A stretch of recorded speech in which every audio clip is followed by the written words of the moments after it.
Okay, so today we'll be looking at the prerequisites for the stability and frequency response analysis, or basically the stability analysis. Clear? So my objective for this particular class and for the next coming class would be two things. One is to study the timing behavior. Okay, so the first objective talks about the timing behavior of a first order and a second order LTI system. Okay, so what is this LTI? Yeah, so it's a linear time invariant system, and we are going to discuss about this with respect to the system poles. Okay, the study is basically with respect to the system poles and zeros. Okay, so in order to study the timing behavior, I'm going to look at the system poles and zeros. This is accomplished by making use of what is known as S-plane. Okay, so I'll be using this S-plane and trying to talk about the locations of the poles and zeros of the system, and then I will try to evaluate the behavior or the timing behavior of my system. Okay, so that is the first objective, and in the second objective would be to study the frequency. So now in this case, again I am going to use those system poles as well as zeros, but what I am going to do is, like, rather than using an S-plane, I am going to use a Bode plot. Okay, so in this case I will be using a Bode plot, and these are prerequisite for our stability analysis. Okay, so until otherwise we understand these two topics, it becomes difficult for us to really to know how to control the unstable system. Okay, so that's the reason why I'll be spending this class and probably the Friday's class with these two, addressing these two topics. Clear? Yeah. So now in the process of doing this frequency response, we will also talk about the Bode plot. I guess you people have not read about this Bode plot in your control systems, right? You have studied? Okay. So then what I do is, like, I'll just make a quick revision of what it is. Okay. So about the Bode plot, and then we will also talk about the frequency response, a small introduction about the frequency response, and then later we'll see like how these poles and zeros are actually changes the frequency response. Okay. So as a first topic, the time response.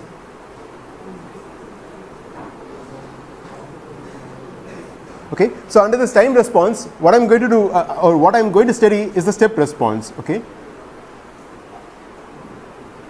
so we know that the step response of an LTI system has two components, right? So the very first component is nothing but the transient, or it can also be called as a natural response. Yeah, and the second component is nothing but the steady state or forced response. Okay, so this we have already studied, like the time response for a step input will have two components. One is the natural response, the other one is the forced response, but I just want to emphasize for the first order as well as for the second order. Probably we didn't have studied about the second order system till now. What we do is, like, we will apply the same concept onto the second order system and see what makes this second order system to either oscillate or to have over damped or under damped. So such cases we will be studying in this particular class. Okay, so this is as far as the time response is concerned. Now what happens the moment I go into a frequency response? What is the type of input? So in this case, the type of input that I am dealing, it would be a step input, right? So in the case of a frequency response, what type of input I will be using to analyze my system? For timing behavior, I use a step input. Yeah, sine. Yeah. So basically what we will have here is a sinusoidal function. Okay, so we will be using this kind of input to analyze an LTI system when we talk about a frequency response, where we try to vary the frequency of this particular sinusoidal input and then talk about the response of my, or the frequency response of my system. Okay, now this is the thing that I want to prove, that when I look here, the transient part is basically happens just because of the system poles. Okay, this is the proof that I want to make it. Okay, so basically the system poles is the one that is responsible for the natural response or the transient response. Okay, so my main point here is to make sure that you are understanding this particular concept. How do I modify the behavior of my response is by working with the poles. Okay, and again, when I talk about a pole, it's the system pole that we are talking. Okay, now you might have a question like, do we have any other poles apart from this? Obviously, we will have some poles. I will talk about that pole as well. Okay, so as of now, this is the overview, and I just want to talk about the first part, that is the time response. Okay, and let me take a step response for a first order system. So let me take a general case where I have a first order system having a single pole in it. Okay, so I have something like a divided by s plus a is the transfer function which I labeled as h of s of my system. Okay, now to this, the input and the output signals are x of s and y of s, and now that to this system I just want to apply a step input. Okay, now let me draw the step input with respect to the time. So let me have it at around time t equal to 0. I have a step input like something like this. Now how do I represent this in terms of this x of s, the step input? 1 by s, right? So this is nothing but 1 by s. So now that I just want to evaluate this y of s, so what do you do in order to evaluate that? Just multiply? Yeah. So the basic simple formula is something like you multiply both the quantities x of s with the h of s, and you know that you end up having something like a divided by s into s plus a. Okay. So now I also, before I really start talking about the final output, which in terms of time, okay, so before I try to derive this y of t, I also want to talk about the poles, how it exactly lands in my s plane. Okay, so let me have this s plane, j omega and sigma is nothing but the real term, and the j omega term is nothing but the imaginary. So basically the s is defined as something like sigma plus or minus j omega, right? So any kind of pole could have something like sigma plus or minus j omega, right? So now how do I place my pole that I have it in my transfer function h of s? Yeah, minus a. So now is this pole is a real or an imaginary or a complex? It's a real, right? Yeah. So since I have it as a minus a is the pole location, right? So this is where the pole comes from. Now how do I evaluate that? Is nothing but take this particular term, which is the denominator polynomial, and equate it to 0, which is nothing but the characteristic equation, and from there I can get this particular quantity, right? Yeah. So now in this case, what happens is there is no imaginary part or the imaginary component that is available here. Okay, so the only term that I have is the real part, and that is how I map it here. Okay, yeah. So now what about the pole that I have it across my input? Does this input has a pole? At 0 there is a pole, right? Okay, so I will use this mark, okay, the green color for denoting the pole that is coming from the input function. Okay, and the pole that is coming from the transfer function, I will just mark it with the violet color. Clear? Yeah. So I have these two poles, and let us see how does this output would behave. Okay, so I guess you might be knowing the answer for this. What type of output you can expect at this particular point? Huh?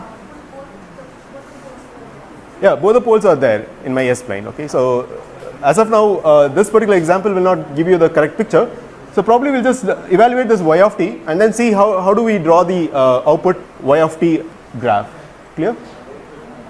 Now, can you just tell me what is the value of this y of t for this given function, y of s term? What do we do actually? We use partial fraction method, right? So we can split this into something like a by s and b by s plus a, and then you do partial fraction and you will find something like a equals to 1 and b equals to minus 1. Okay. Once you get this particular values, once you substitute back to this y of s, you end up having something like 1 by s minus 1 by s by s plus a, right? Now, how do I translate this Laplace function into a time domain function?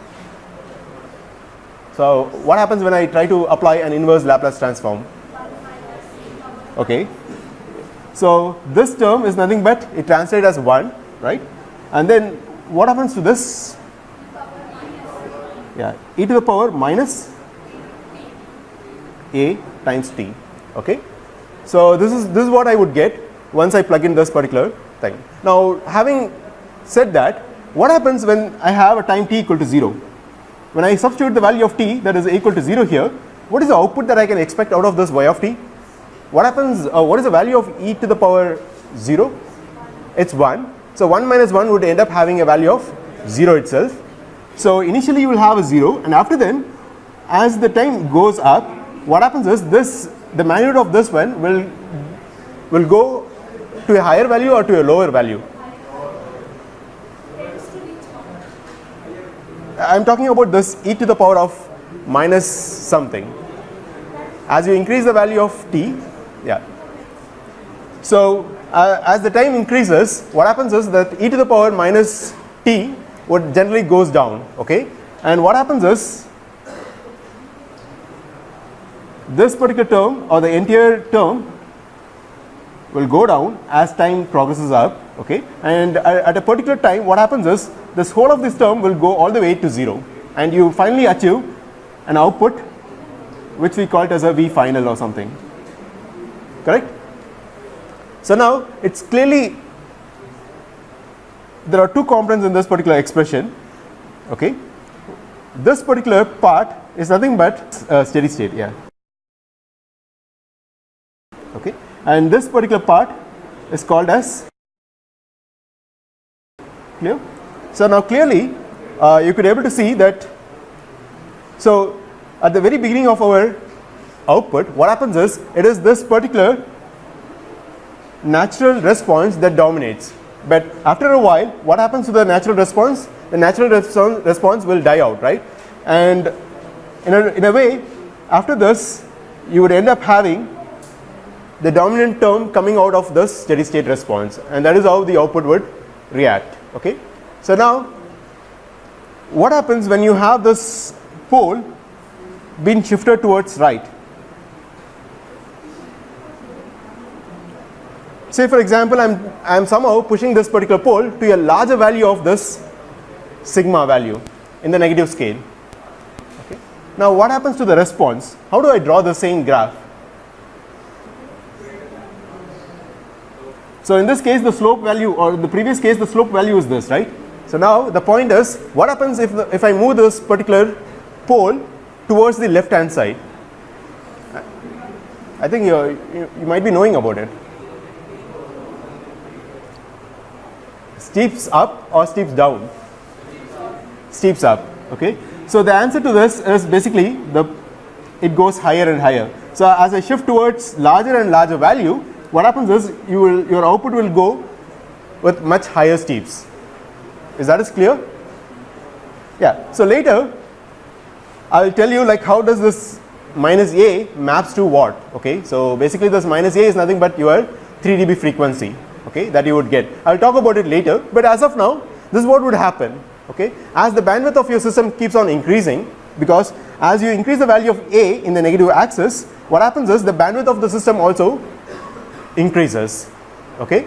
Now, due to which this step basically has infinite number of frequency, okay? And possibly as the bandwidth of your system is becoming larger and larger, then what would happen is the system is capable of allowing almost infinite number of frequencies, and in a way that this can produce an output which is almost steeper like this, okay? If the bandwidth is so small, then you will have only the low frequency component, and when you try to build that with a kind of response, the low frequency component will have a kind of slowly varying curve, okay? But as the bandwidth of your system is much larger, then you would get a response which is like sudden height in your graph, okay? Is that clear? Yeah. So, now let me talk with respect to some example, okay? So, let me have a system and this time the system not only has a single pole, but I also have a 0 in it. Okay, and let me try to draw those locations in my S plane. So at -2 I have a 0, so which I denoted with a circle. Okay, and again at -5 I have a pole which I label with a cross symbol. Okay, now to this what I am trying to apply is a step input, right? Now this step input has a transfer function which is 1 by s, and this 1 by s will obviously be placed here, okay, as a pole at the origin.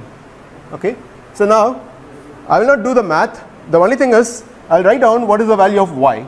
Okay, so after doing all this partial fraction method, you end up having this expression to be. Now what would be the value of this y of t? Okay, yeah, so we know this 1 by s would turn out to be 1, so I have 2 by 5, so it would be 2 by 5, and we also know that this particular term would translate into, how does it translate? 3 by 5 e to the power minus 5t. Okay, yeah, so now the point is, we are not really worried about the output as of now for the step input, but what I am really worried is which are the terms that are contributing to what. Okay, which are the poles which are contributing to which particular part of my system response. Now when I look, can you tell me which is my natural response and which is my force response in this particular expression? Okay, so this 2 by 5 is nothing but the force response, and this entire term would be my natural response, right? Yeah. Now can you identify which are the components that are contributing to which part of my output y of t? Who is responsible for this natural response?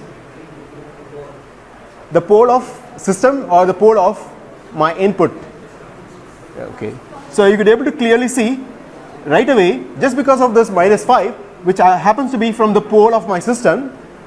Okay, the natural response is basically defined by.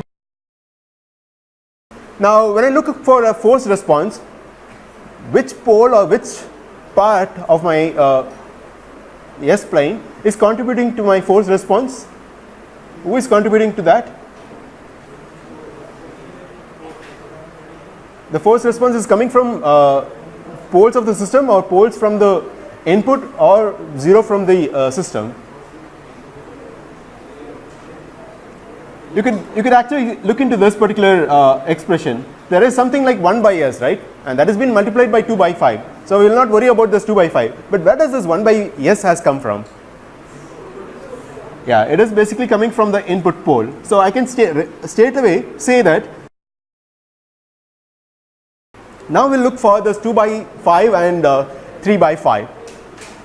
Okay. Who is responsible for these values? Okay, 0. Is it only 0 or?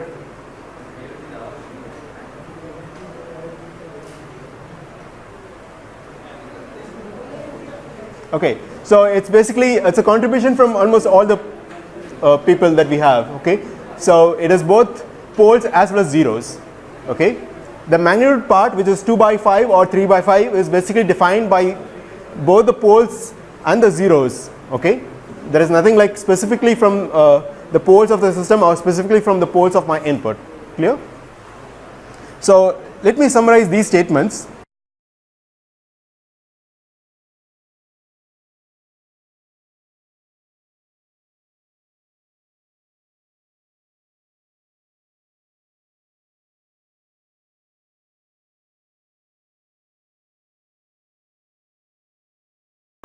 Yeah. So now what we do is, like, we will just look for the step response of a second order system. Okay. Now I'll just take a generic transfer function which is having a second order as its polynomial. And this is my h of s, and I have my x of s and then y of s. Yeah. So now In the previous case, we had a parameter which is named as minus a, right, in the first order system, okay, and that was actually defining our natural response. Okay, now this minus a parameter can be utilized for defining two timing parameters. One is named as the rise time, okay, the other one is basically the settling time. So I will not go much in depth, but basically there was a particular parameter, there was a single parameter out of my first order system that basically helps me to define these two timing parameters. Okay, but when I go for a second order system, there are two type of parameters that are important in this particular case. Okay, so one of the parameter we call it as a natural frequency, okay, which I'll take it as omega n. And what does this natural frequency means?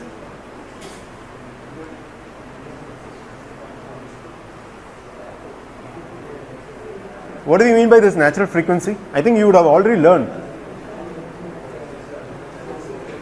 Yeah, some sort of oscillation will happen at the output, okay, without any damping. Okay, now clearly from here I can just extract this particular thing. So there is no damping, and I can equate this. Okay, so when there is no damping, then this h of s could be evaluated as or written as something like b divided by s square plus b. Okay, because we know that there is a term, and this particular term is responsible for some sort of damping. Okay, later I will talk about one more parameter which is nothing but the damping ratio. But as of now, in order to evaluate this omega n, what I have to do is, like, I have to assume that the system is having no damping, so that the transfer function h of s that I have written at the top would end up having something like b divided by s square plus b. Okay, now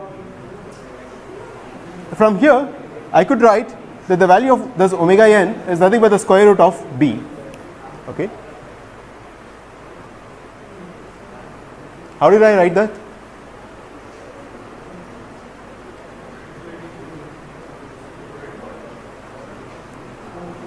It's straight away from this polynomial. Okay, so I can get a characteristic equation.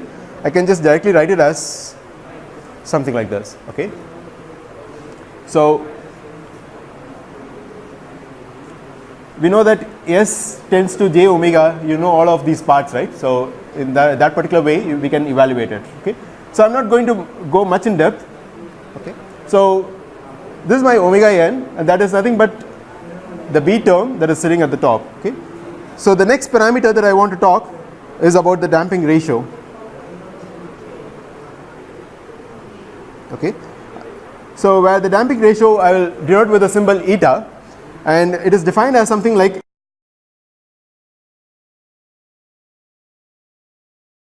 so it's nothing but the exponential decaying factor divided by the natural frequency. Now what is this exponential decaying factor?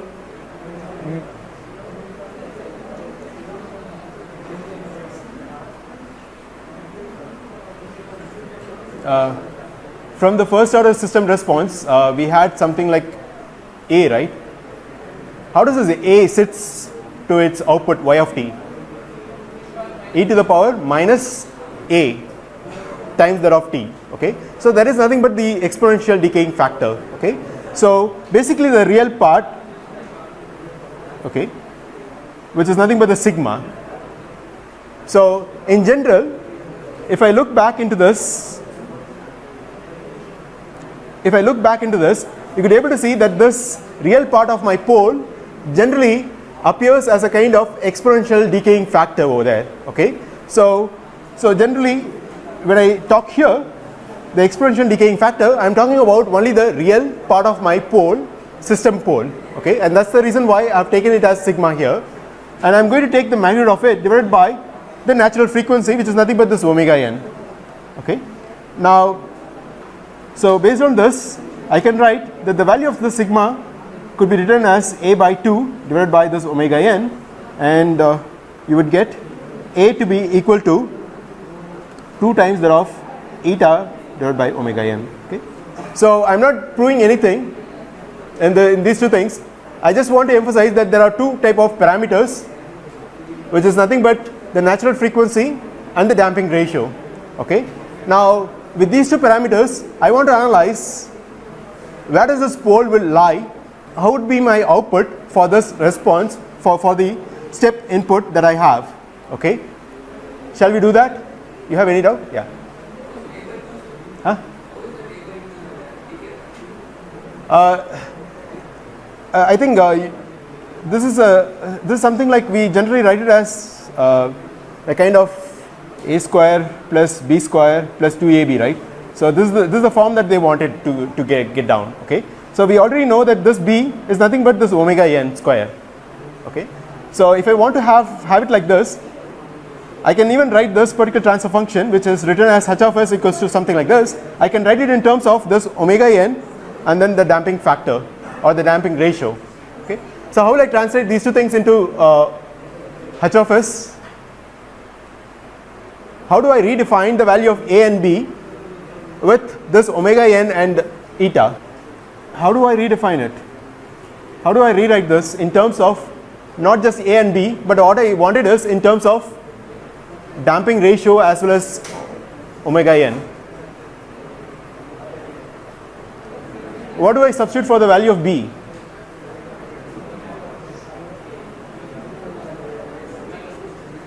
Omega n square divided by s term will sit as it is. What happens to this a term? Yeah, so that would translate something like 2 times that of damping ratio times that of omega n, plus again I have a b term which translates to omega n square. Okay. So we wanted something like a square plus b square to plus 2ab. Okay. And that is how we get the term 2, and you can actually map these two terms, you would end up having something similar expression.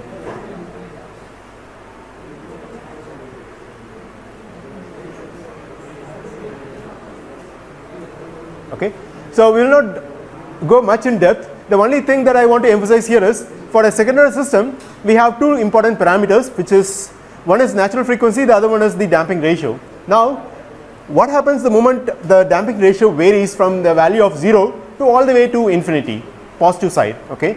We will see like what would happen to our S plane and our step response at the output for a second order system. That is more important for us conceptually. Okay. But given a response something like this, I am just telling like how to translate this, how to extract these two parameters is what I am showed here. Okay. Yeah. So now how do we evaluate the pole locations based on this second order polynomial that I have written down?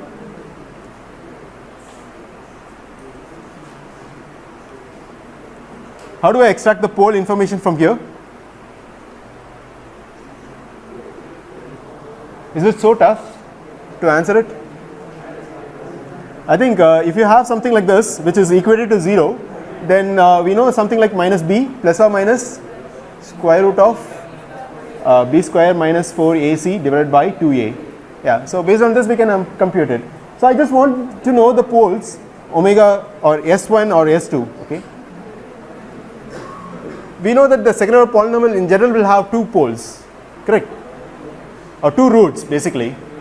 So what are those roots is what I am asking here. So now what happens in this case, the poles or the roots of this particular quadratic equation.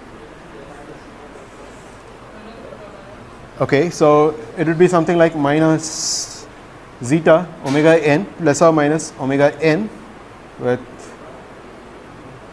okay, so something like this we would end up having. Okay, yeah. So now based on this roots we can actually plot this S plane. Okay, so what I am going to do is I am just going to vary this particular zeta factor right from the value of 0 to all the way to a much larger positive value, and see how these poles will go around our S plane and what type of response we would get at the output, okay, for a step input. And that is the ultimate aim for us to discuss about this particular topic. Okay.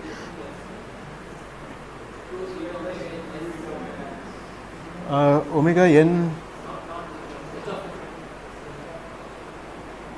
okay, here, right? Yeah, yeah. So now let us see like what happens the moment I have this zeta that is equal to 0. Now what type of roots that would appear? Like what happens the moment zeta becomes 0? Okay. Yeah, so the point is, since this particular term goes to 0, I have square root of minus 1. What happens to the square root of minus 1? How do we represent that? As a j factor, right? So I would end up having something like minus j of this omega n. And now how do I plot this in my S plane? So it is something like I have sigma here, and then there is a j omega term here. And how will I plot these two poles of the system? Yeah. So somewhere on my y-axis, whose value is plus j omega n, and somewhere in the negative scale, I would have minus j omega n. Now, how would it respond, or how do I draw the graph of my y of t for a step input x of t? How does it? How does this pole will define an output for me?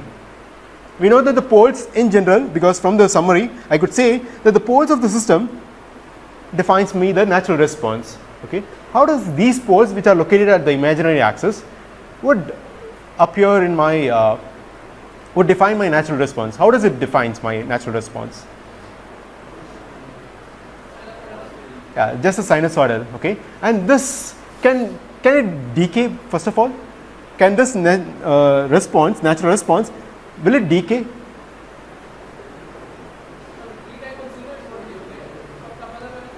Okay, so in a way, what is the value of this sigma here, which is my real part, right? In the expression S equals to something like this. What is the factor of this? What is the value of this particular sigma here when I have poles exactly on the imaginary axis? 0. So now we know that this would actually translate to some kind of exponential term, which is sigma t. Now when this becomes 0, then the entire term goes to a value of 1. Okay. So I know that this natural response will never die out. Even whatever the time it will never die out. So the natural response will stay as it is. But this particular part, which is nothing but the j omega n, will create a kind of sinusoidal signal. Okay. So the output that I would get is some sort of thing. Over a time, I will get a continuous amplitude. Okay. The amplitude is supposed to be constant. I have written wrongly. I have drawn something like growing, but generally the amplitude stays constant, and then it goes something like this. Okay, you will have a sinusoidal output, and there won't be any steady state response for this. Okay, it will never reach, because the steady state response is dominated by the natural response. Clear? Now let us go for the other situation where the zeta value is falling between 0 and 1. I'll just take this, I'll just copy this. So what happens the moment the zeta falls between 0 and 1? Yeah. So we know that the value is always lesser than 1, and due to which I can rewrite this one as something like, pulling out a negative term, I can write it as something like this. And when I pull out this negative term, it appears as something like j, and the whole of this expression could be written as something like this. Okay. Now let us try to plot the S plane, and where does this pole will lie? It has real part, right? So it has a real part sigma value, as well as it also has imaginary part, whose frequency would be omega n times that of square root of 1 minus eta square. Okay. Now how do I plot them? Is the real part is in negative scale or in the positive scale? Is in the negative scale. Okay. So I will have a pole somewhere sitting here, okay, and one more pole that is sitting here, and the frequency or the imaginary value would be something like plus j omega n times that of square root of zeta square, and it will also intersect with my real axis, whose value is nothing but minus zeta times that of omega n. Okay. So similarly I can write. So I have these two poles. Now how will I represent these two poles basically? So we know that the real part, since I have a real part, I will have some kind of exponential term. Okay. And this exponential term will generally die out. So So will my steady state response after a particular time, will it become dominant, or will I have only the natural response throughout the entire response? Yeah, so yeah, since because of the existence of my real part term in my pole, what happens is the natural response eventually dies out after a particular time, okay, and then the other term, that is nothing but the forced response, will come into dominancy after a while, okay. So let us try to figure out how does it happen by plotting this t with respect to y of t. How do I draw the graph for this? Whatever response I would get. Okay, but I also have some sort of sinusoidal term, because this is my omega term. So there will be a sinusoidal, as well as there will be a kind of decaying factor as well, okay. So for a step input, the response would go something like this, and then after a while it decays, okay. Now the rate at which this decays is basically defined by the sigma term, okay. The rate at which it dies out comes from my sigma term, clear?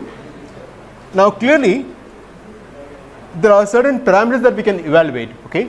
So I can evaluate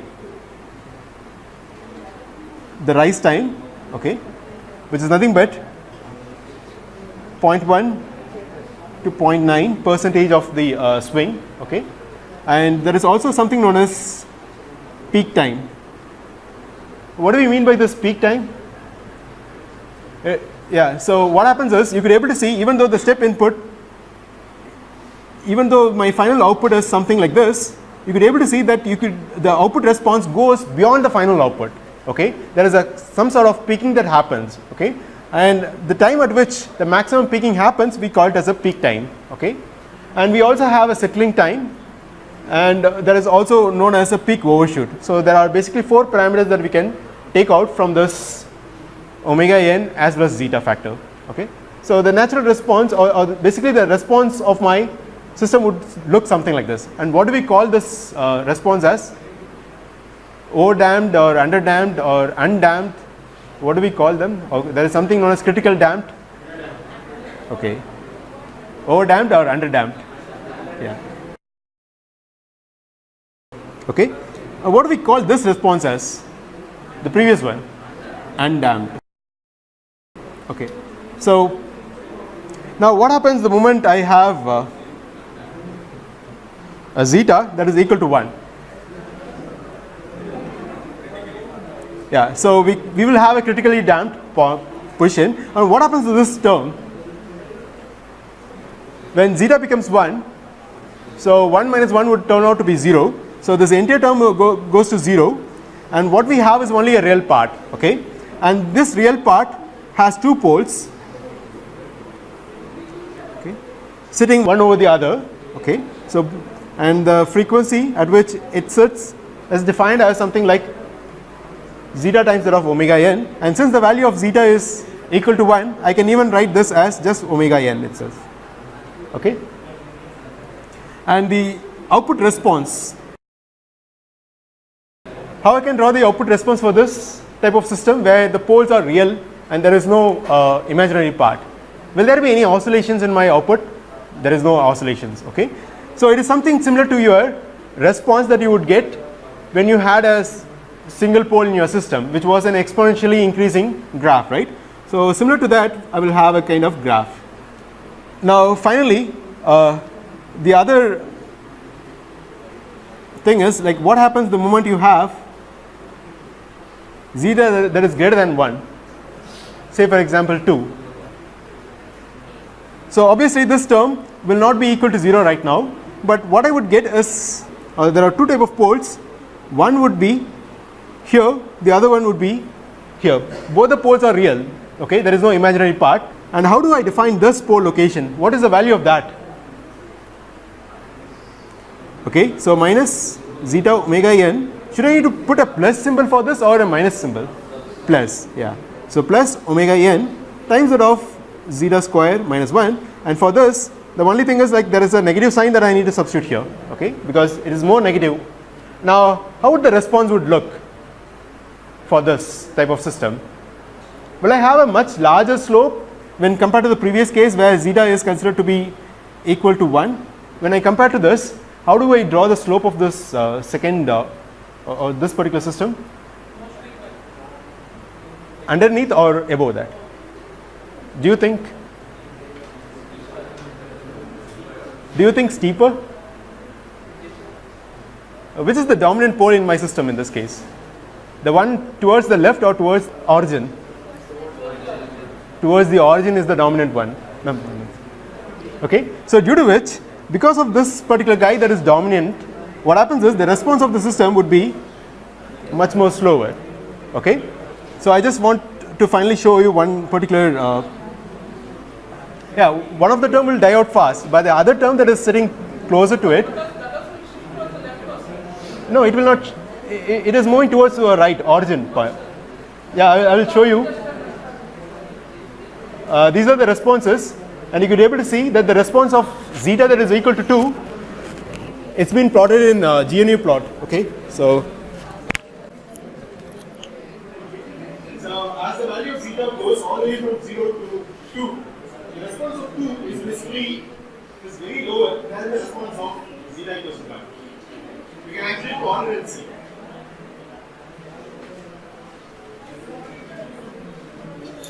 Because the bandwidth of the system is defined by the pole that is located closer to my origin, not the pole that is sitting in between.